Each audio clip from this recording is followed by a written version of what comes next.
Good morning, everyone. My name's Scott Boyd, and we are Temple Baptist Church, and we are glad that you joined with us today. You know, this COVID-19 stuff is real, and quarantine is real, and it's forced us to do different things now, but we've had to learn some new stuff. And part of what we're having to learn is how to best film these messages that we share each Sunday morning. We've been going through it and learning, adjusting, and you may have been watching us, and if you have been for the last couple of weeks, you've noticed that each Sunday we're filming from a different location with different lighting and trying to do the best we can do to give you the best message that we possibly can. And we've been going through this, and last week we kept hearing, hey, you need more light, you need more light. So last week we brought the lights in really close, and my sermon was my Mother's Day sermon, and it's titled Light, and the lights were so intense, man, it looked like I was lit up. I was so pale, it looked like I was a ghost. But this week we've adjusted again. Different background, different space, different lights, and so if you let us know what you think, we'd be very grateful. But we're here, and our message today is titled, It's Never Too Late. It's never too late. And I just want to know if you've ever had that experience in your life, an event, a seminar you needed to attend. It was in another state, and it wasn't far enough away to fly, but it made for a good drive. And so you got everything ready, you had your date, you had your time, you put it on your calendar, and you prepared for it. But this seminar was so important and so critical that you would check again and again, verify the time and the place, and make sure you had everything in order.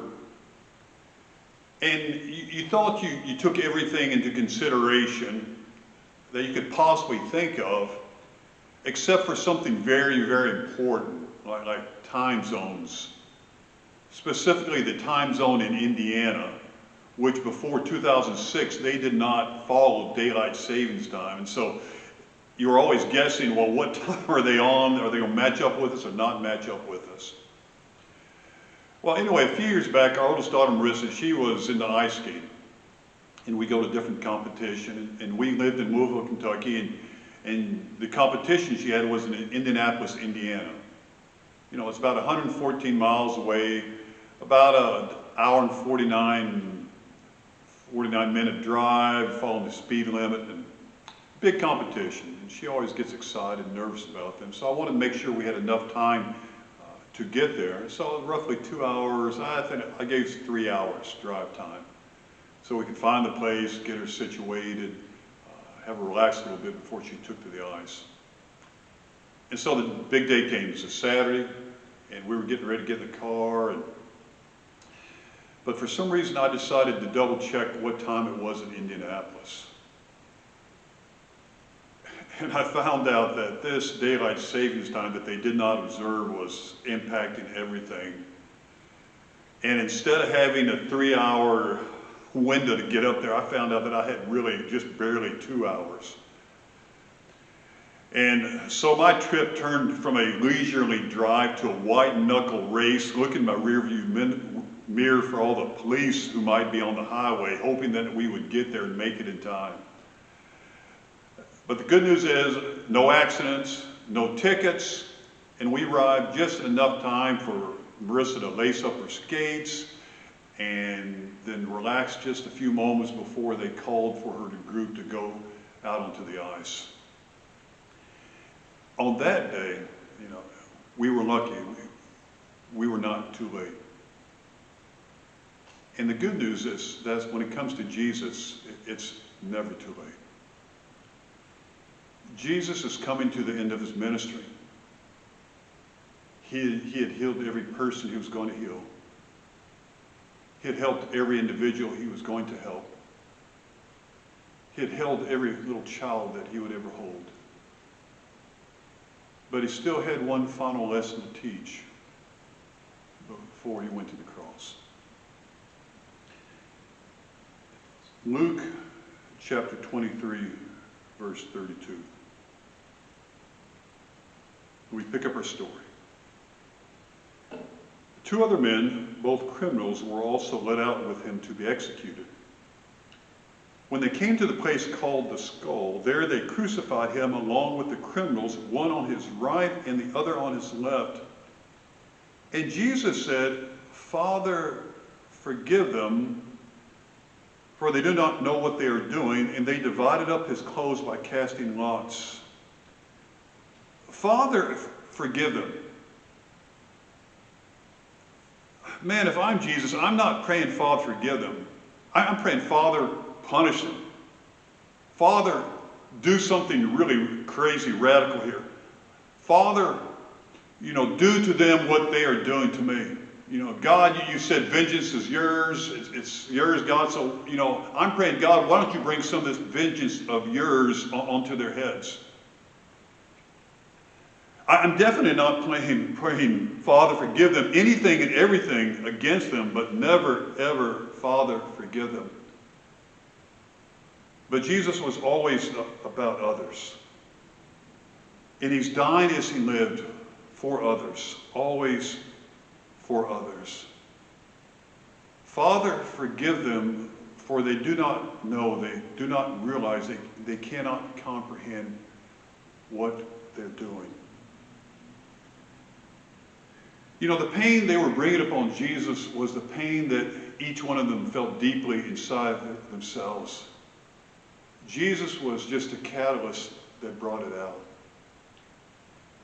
I always enjoy talking with people who work in the food service industry.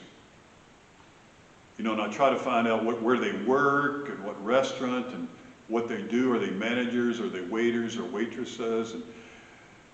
Or do they work at the infamous drive-thru? And as I talk with them and hear their stories, I always ask them, "Hey, have you ever been cursed out?" And guess what the answer I always get? "Yeah, we get cursed out a lot." And when I first heard that, it sort of surprised me, but not anymore. Because a lot of us feel like that we have the right to demean, to put down, to ridicule, to curse another individual simply because they messed up our order and gave us a hamburger rather than a cheeseburger. And I believe that as people we do that because we're just expressing the pain that is inside of us and bringing that pain out on them. And the wrong order is just the match which ignites that. And Jesus' goodness brought out their badness. His mercy brought out their cruelty. His incredible love brought out their intense hatred of him. Because of who Jesus was, he showed them who they were not. And Jesus' life was basically the mirror that reflected back to them their brokenness, and they had to find some way to get rid of Jesus. "Father, forgive them, God, for they don't even know what they're doing." And as he prayed his prayer, there they were, dividing up his clothes by casting lots. And the people stood watching, and the rulers even sneered at him. They said, "He saved others, let him save himself, if he is the Christ of God, the chosen one." And the soldiers also came up and mocked him. They offered him wine vinegar and said, "If you are the king of the Jews, save yourself." And there was a written notice above him which read, "This is the King of the Jews." And one of the criminals who hurled insults at him, "Aren't you the Christ? Save yourself and us." Jesus' challenge to all of them forced each one of them into a corner with the same question. The religious establishment, He saved others. Let him save himself if he is the Christ of God, the chosen one, the Messiah. The political powers. If you are the king, if you are the king of the Jews, save yourself. A common and criminal. Aren't you the Christ? Save yourself and us. All kinds of different people, but with the exact same question. Jesus, if you are who you say you are, then save yourself. But because Jesus was exactly who he said he was, he could not and would not do that. Because if he saved himself, he would not be able to save us. You see, Jesus is always all about others. He's always about us. You know, humanity is about self-preservation, but Jesus was always about self-sacrifice. You know, we're all about us. Jesus is too. We all want life. Jesus wants that for us as well. Jesus was willing to go to the cross for us to be able to have it. And this scene of apparent defeat is Jesus' greatest moment of victory. For he had just prayed, Father, forgive them, for they don't know what they're doing. And God, in this moment, is answering Jesus' prayer. You see, the cross brought out the worst that humanity could give. But it also made possible the amazing grace that God could offer. Jesus prayed. God answered. And then we find the criminal's plea. But the other criminal rebuked them. Don't you fear God, he said, since you are under the same sentence. We are punished justly, for we are getting what our deeds deserve, but this man has done nothing wrong. Then he said, Jesus, remember me when you come into your kingdom. And Jesus answered him, I tell you the truth. Today, you will be with me in paradise. This criminal only asked that he be remembered. But Jesus promised him a welcome home party. It's never too late.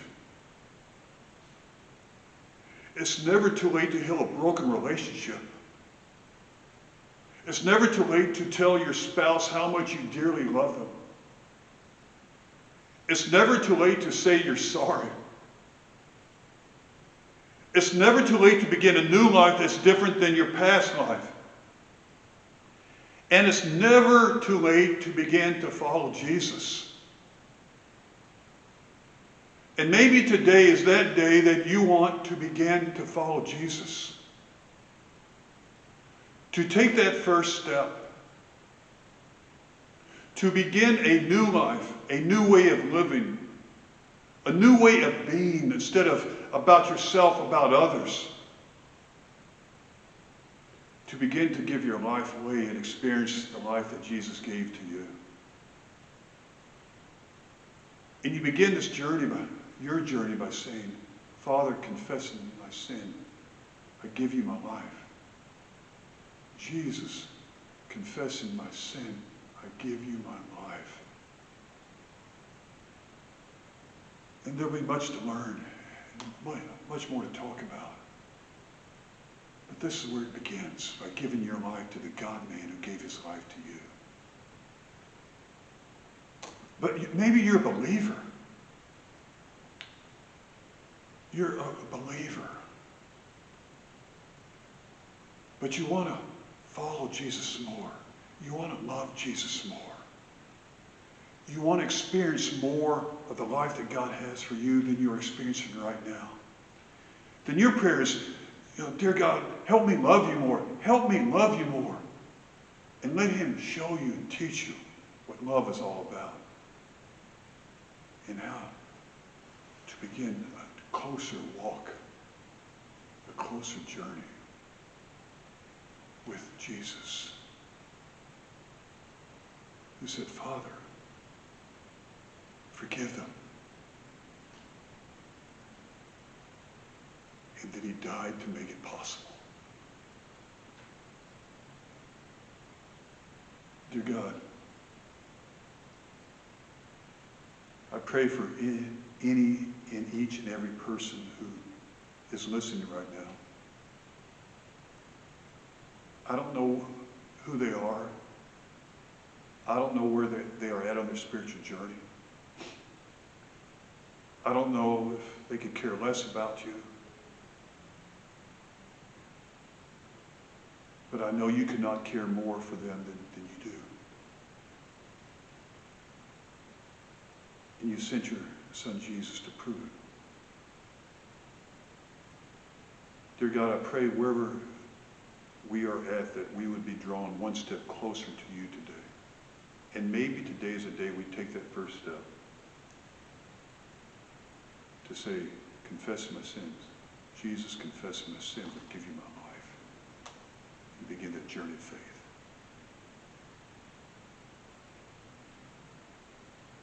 Thank you for loving us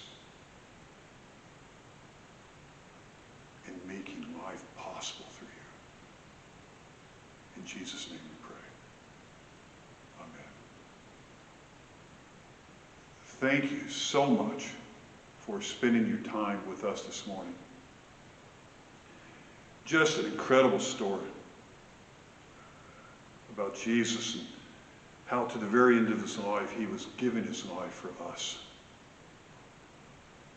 This next Sunday is going to be Memorial Day. And we're going to be having a very special message about greater love. Greater love. Now, I'm a retired Army chaplain, and I'm considering putting on my dress blues because it will be one of the maybe final times that I'll be able to do that.